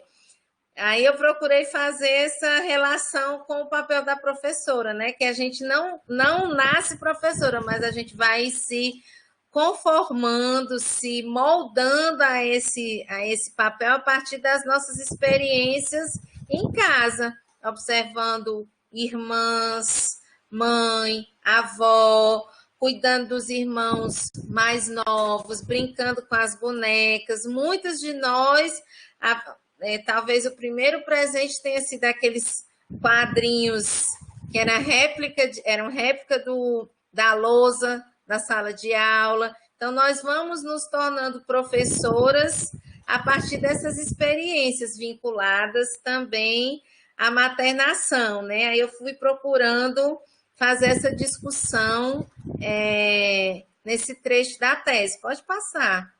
Mas fala alguma coisa, viu, gente? E aí eu fui procurando ver também, a partir dos dados que eu levantei, que vocês veem lá na introdução da tese, que eu fui fazer um levantamento mesmo, tanto nas disciplinas chamadas pedagógicas, quanto nas chamadas disciplinas da habilitação. Nem gosto de fazer essa separação, mas tanto na licenciatura em matemática, na época ofertada pela UFC e pelo IFCE, na modalidade semipresencial, uma concentração maior de mulheres exatamente nas disciplinas pedagógicas, né? Porque o neonormalismo acaba indo, nos dando essa possibilidade, facultando essa possibilidade de atuação exatamente nesse nicho. Se você for olhar para as disciplinas, para a licenciatura em matemática presencial, esse mesmo fenômeno acontece. As mulheres, elas se concentram muito mais nas disciplinas pedagógicas, né? E os homens, os professores, nas chamadas disciplinas da habilitação, né? Como se as disciplinas pedagógicas também não habilitassem o licenciado, né? Até essa classificação é interessante da gente questionar. E aí eu vou tentando entender, a partir da fala delas, como é que elas percebem essa presença feminina no âmbito da EAD. Essa tutora está dizendo aqui para a gente, você precisa ser mãe desses alunos. Você precisa, porque se você não tiver essa preocupação de cuidar dos alunos, você vai ter um índice altíssimo de evasão. E eu considero que o tutor é fundamental em relação a isso, de garantir a permanência do aluno na EAD. Esse cuidar também tem uma ligação com a sobrevivência dessa tutora no curso.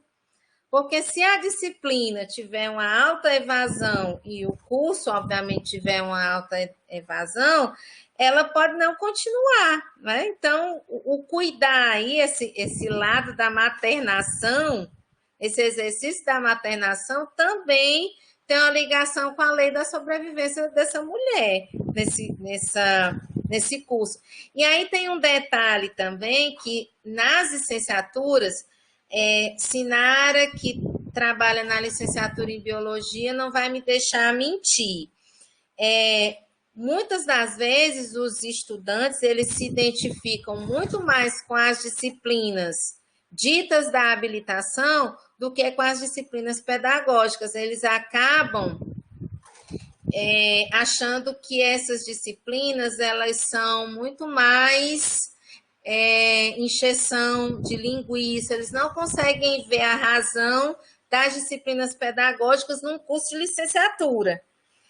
Né? Não valorizam, exatamente, não valorizam. Então, o papel dessa professora acaba sendo duplo, né? É de uma valorização também das disciplinas pedagógicas dentro da licenciatura. Pode passar, por favor.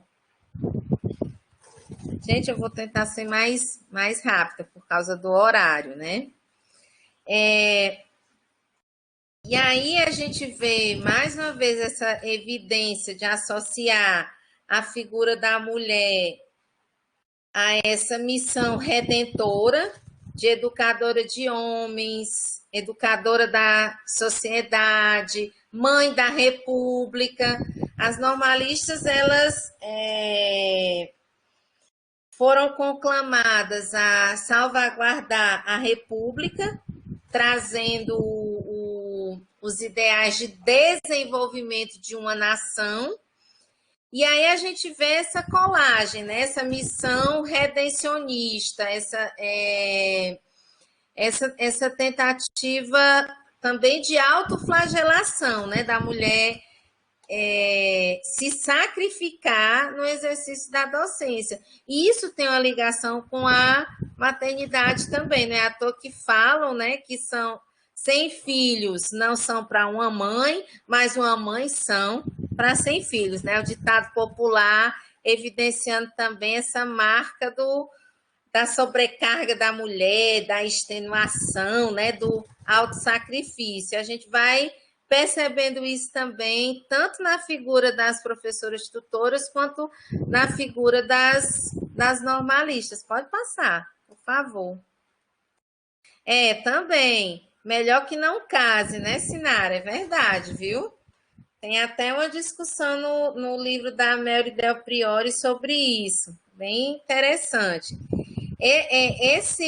Essa outra categoria entre a conciliação entre família e trabalho vai falar exatamente desse desdobramento físico e emocional aqui essas mulheres foram e são expostas, né, nessa rotina quarta e tripla de trabalho, né? As colegas que tinham 3 horários de trabalho e só assumiam a tutoria praticamente de madrugada, né? Depois da aula noturna, é que elas iam ligar o computador e começar o seu trabalho no ambiente virtual de aprendizagem, né? Então, tem toda o desdobrar dessas mulheres para darem conta de tudo e, na visão delas, fazerem bem feito, né? Tudo precisava ser bem feito. Pode passar, por favor.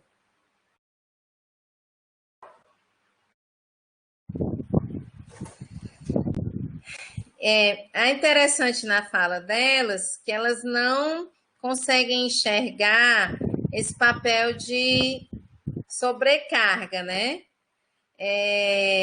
Mas essa tutora ela vai falar dessa divisão sexual, do trabalho desigual que ela vivencia em casa, mas ela não questiona. Em nenhum momento ela fala que trouxe à baila essa situação que parecia para ela, que era para ela desconfortável, né?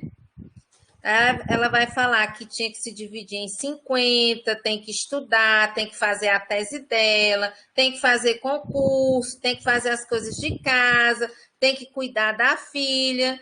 E nem ela fala que os homens têm uma vida mais fácil, mas em nenhum momento ela apresenta um relato de que questionou isso junto ao companheiro dela. Ela percebe a sobrecarga de trabalho, mas ela não consegue se contrapor a ela. O discurso dela é muito mais de uma naturalização dessa sobrecarga. A incomoda, mas ela não consegue externar esse incômodo para o companheiro dela. Pode passar, por favor. Nesse outro relato, a gente tem as solteiras, né? E aí, nesse outro polo aqui é interessante. Como elas estão na condição de solteiras, né? Muitas delas vivendo com os pais ou morando sozinhas, e não percebem esse embaraço em termos familiares, né? Há uma fluidez nesse conciliar o trabalho na EAD com outros trabalhos e os estudos, né? Pode passar, por favor.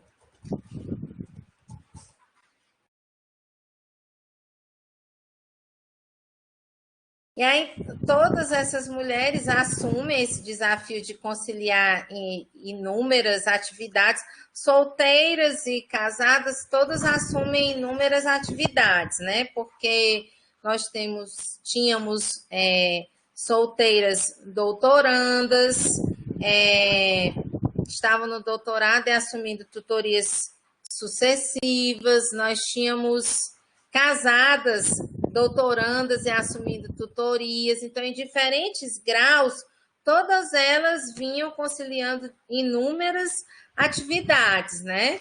E aí eu coloco exatamente essa figura, né, do se imolar, como se oferecessem a si mesmas um sacrifício silencioso, anônimo e pouco reconhecido, né? Um dos tijolos dessa construção da educação à distância via o AB é um tijolo pouco reconhecido, muito forte, mas pouco reconhecido, né? Inclusive em termos de remuneração. Pode passar, por favor. Aí eu tento trazer nesse quadro também uma comparação, né, dos papéis da professora tutora e da normalista, A tutora, por um lado, não tem o trabalho docente fixo, né, no espaço físico, combina o real e virtual, e a normalista era esse trabalho circunscrito, fisicamente falando, da sala de aula, o trabalho docente. A tutora, essa jornada de trabalho extrema, acrescida da rotina doméstica, enquanto a normalista, nos seus primórdios, né, era a jornada de meio período, conciliando com a rotina doméstica. A normalista trabalha assalariado, e enquanto a tutora, o trabalho remunerado por bolsa, mas uma e outra com condições de trabalho precárias, e conciliando esse trabalho com uma extensão das atividades domésticas, né, no que se refere a essa dimensão do cuidar, esse papel difuso que associa a docência à maternação. Então, a gente vê esse trabalho com essa conotação, né? O reconhecimento difuso como tutor, mediador, auxiliar. O que é mesmo um professor tutor? É professor mesmo? Isso é exercício de docência ou não é? Essa missão difusa, né? Enquanto que no caso da normalista, havia o reconhecimento como mãe da República, mãe da nação, a mãe que ia trazer o desenvolvimento para o nosso país. E uma missão vista como nobre. Podia não ser bem remunerada, mas era vista como nobre, né? Pelo menos tinha esse discurso. Em ambas, se via a mobilização de competências didáticas, pedagógicas e tecnológicas, fazendo as ressalvas, né? Tecnologia de cada tempo, de cada espaço temporal, mas a tutora numa perspectiva mais fixa do emprego dessa mobilização, enquanto que a normalista, enquanto que a tutora numa perspectiva mais variada. No caso das tutoras, a formação em nível superior, com uma formação específica para o exercício de tutor, muitas delas pós-graduadas ou pós-graduandas, e a normalista, a formação normal, nível médio, centrada principalmente em conteúdos domésticos. Quando a gente vê esse quadro, né, com essas características resumidas, que vem à mente de vocês, assim, se a gente fosse fazer um ranking de quem é mais sobrecarregado, mais precarizado, qual seria das duas? A gente tomando só das duas categorias profissionais, a gente tomando só esse quadro, na visão de vocês? Acho que a tutora é mais prejudicada, né? Porque, como até a Ana Lúcia botou ali, ela é meio que freelancer, né? Como se fosse ela não é aquela. A profissão dela não é ser tutora, ela está fazendo aquilo ali naquele momento muitas vezes para poder ganhar alguma coisa, tirar um extra, né? Vamos dizer assim. Com certeza. E a Sinara está aqui ainda acrescentando que a normalista ela passava por um concurso público, né? Enquanto que o professor tutor, a condição dele é extremamente vulnerabilizada, né? É hoje, mas não será amanhã. Então, a gente vê uma reedição, um neonormalismo, mas muito mais precarizado e cruel, né? Pode passar, por favor. Acho que já dá para a gente dar um pulinho. E a gente chega nas considerações finais, né? Que eu vou pontuando os principais aspectos dessas mulheres, né? Nós mulheres, entre família, papéis e teclados, um pouco de nós mulheres. Uma das palavras que me salta aos olhos é luta, né? luta para sobreviver, luta para trabalhar, luta para ter uma formação, luta para contribuir com o sustento da sua família ou outras necessidades de consumo. É uma palavra muito recorrente que saltou aos olhos para mim quando eu fui procurando aproximar essas mulheres, né? Com quase 100 anos as separando, mas eu fui percebendo quantas aproximações elas tinham, né? Aí eu vou falando que elas se irmanam na condição de docentes, nesse exercício do cuidado, zelar, que emprestam a dimensão da ensinagem, né? Há algo muito mais, muito além da percepção financeira. Há uma mística na fala dessas mulheres envolvendo esse compromisso com o cuidar e esse compromisso com a sociedade. Isso ficou muito visível para mim, né?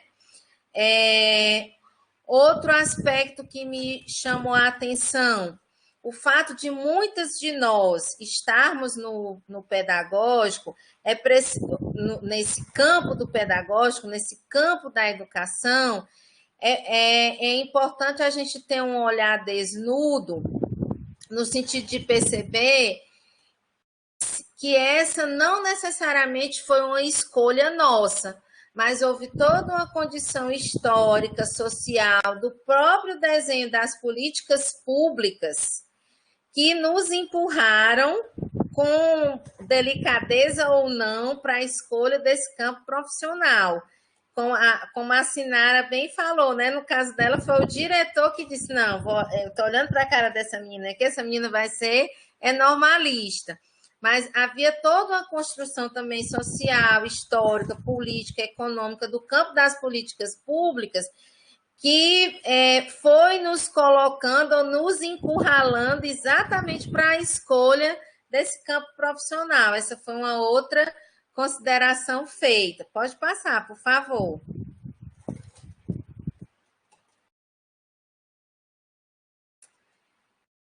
Outra questão também, desse olhar da precarização da docência, é importante a gente considerar a mulher dentro desse ambiente, mas não somente ela. A precarização da docência precisa ser vista com um olhar muito mais alargado, né? Que tem a ver com o próprio papel que é dado à educação na nossa sociedade. Né? Qual é o papel dela? Ela é relevante, a educação formal? E aí, o campo da precarização da docência também tem uma relação com isso. A gente precisa não desconsiderá-lo também. Pode passar, por favor. Estou terminando, gente. A questão também desse discurso da abnegação, sacerdócio, devoção, rigidez, atingiu aos professorandos e professorandas de 100 anos atrás e continua nos atingindo, né? E isso ficou muito perceptível na fala dessas mulheres, né? E a gente precisa ter um olhar muito cuidadoso quanto a essa perspectiva da missão e do sacerdócio associadas à docência, né? Se eu tomo como uma profissão de fé, eu vou reivindicar por melhores condições de trabalho, por melhoria salarial, é uma discussão que a gente precisa fazer, né? Outro aspecto também, essa colagem do feminino à profissão docente foi se dando de uma maneira gradual, foi se agudizando nos fins do século XIX e começo do século XX, e a gente precisa ter esse olhar cuidadoso para ver como é que vai se comportar. Continuaremos nós, mulheres, optando pela docência? Outros flancos estão sendo abertos, né? Inclusive políticas indutoras para termos mulheres na engenharia e em outras áreas, né? É importante a gente observar essa dinâmica da profissionalidade docente, né? Pode passar. Obrigada, Sinara. Obrigada, né? Aí eu vou ponderando que essas normalistas e essas professoras tutoras, nos seus papéis de mães, esposas, filhas, encontraram formas de lidar com tantas atribuições e responsabilidades, né, nessa jornada sobre-humana. E aí eu vou chamando a atenção que, olhando já para essas mulheres nessa fase mais contemporânea, né, todas com nível superior, algumas com mestrado e doutorado completos, mesmo assim continuavam a cumprir esse mistério patriarcal, né? De serem cuidadoras dos filhos, maridos e casa. Como o patriarcado é forte, né? Vai para além da educação formal que a gente recebe, né? Pode passar, por favor. Estou terminando, gente.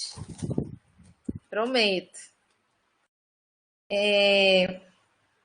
Aí eu vou falando também essa preocupação excessiva pelo outro, esse ato que não deixa de ser um ato de fé, né? Uma profissão de fé, de se sacrificar, que tira essas mulheres da jogada, elas não se veem como tão importantes, né? Elas se submetem a essas condições de trabalho extenuantes, muito mais pensando em oportunizar melhores condições para a sua família, ajudar no financiamento de um carro, ou as viagens da família, não é? E aí eu chamo a atenção para as questões de adoecimento docente, como uma lacuna a ser preenchida por essa pesquisa.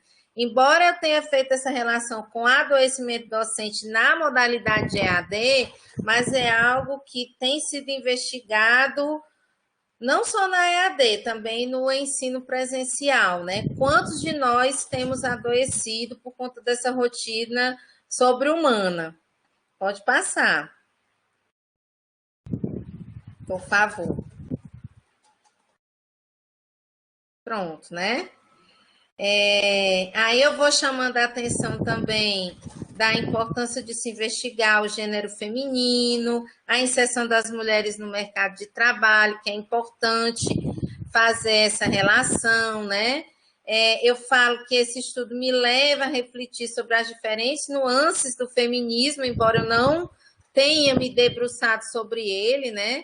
E como é que o capitalismo ele se apropria dessas características sociais e historicamente construídas, relacionadas a nós, mulheres, como isso é importante para que as desigualdades entre os gêneros se perpetuem, né? Eu falo também das questões de discriminação que essas mulheres iam vivenciando, né, dentro dessa lógica de poder patriarcal. Pode passar. E aí eu tento fechar com a pseudo-poesia, né? Que eu não me atrevo a me caracterizar como uma poetisa. Entre família, papéis e teclados, é das escritas no livro da vida, rascunhadas pela mão da família, que nos moldamos. E entre papéis, teclados, lousas, giz e pincéis, sonhos acalentados que nos forjamos. Mestres, professoras, normalistas, tutoras, doutoras, mais e tudo isso, mulheres. E é assim que eu não encerro essa pesquisa, mas trago para vocês, para a gente pensar junto, que venham outras, que mais gente se interesse por esses estudos do feminino, né? Obrigada, gente. Muito bom, viu? Muito bom. Inclusive, eu até coloquei aí essa parte que tu fala do feminismo, né? Já fica uma lacuna de investigação. Quem for ler tua tese, quem for ver esse vídeo, que depois vai ser colocado posteriormente no YouTube, vai ver que ficaram algumas lacunas que a gente sempre tem que deixar, né? Quem é doutor, quem faz mestrado, doutorado, sempre deixa algumas lacunas para alguém ler o seu trabalho e depois ir se aprofundando também, fazendo conexão com o seu trabalho. Então, tu deixou lacunas investigativas para alguém continuar, né? E que foi maravilhoso, adorei, Ione, parabéns. Obrigada por me ouvirem, me aturarem por tanto tempo, Aninha, né? estou aqui encantada e penso assim, o seu trabalho tinha que estar sendo divulgado aos 4 meses, porque é uma discussão muito importante, muito necessária, né, de ser levada em frente, de ser compreendida, de ser repensada, porque eu acho que o seu trabalho traz todo esse repensar, né? Esse papel da mulher aí dentro da docência à distância, né? Eu acho que a gente precisa realmente ver isso de forma com muito cuidado frente ao que tem se acumulado, né, na vida das docentes ligadas à EAD. Muito bem-vinda à discussão. E a mulher de maneira geral, né? Adorei. Obrigada, gente. Obrigada mesmo pela paciência. Parece uma salva de palmas, gente. Obrigada. Para nós mulheres, todas nós. Uhul! Carregamos Acho que cada uma vai se encontrando em algum momento aí do trabalho, né?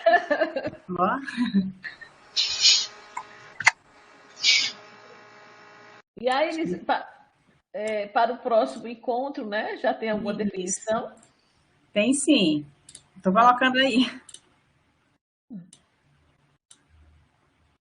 Aí, onde eu estou? Tá aqui, pronto. Gente, ó, o próximo vai ser o professor Igor Lima, que é professor do Instituto Federal do Ceará, né? Aí deixa eu só voltar aqui. Ele vai falar sobre um capítulo do livro, né? Que é... Deixa eu parar aqui. Pronto. Sobre o percurso histórico da educação à distância no Senac Ceará, que é um dos capítulos do primeiro volume da EAD no estado do Ceará, certo?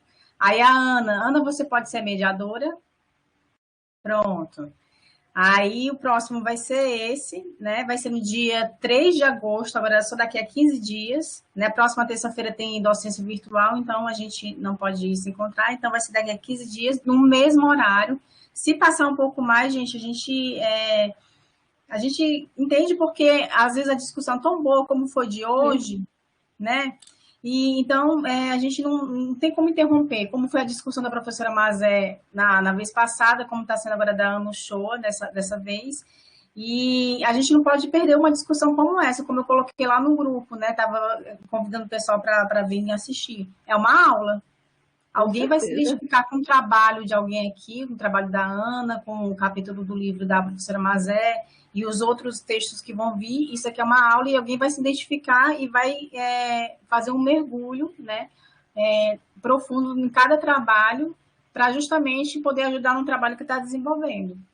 Então, dia 3 de agosto, percurso histórico da educação à distância no Senac Ceará, com o professor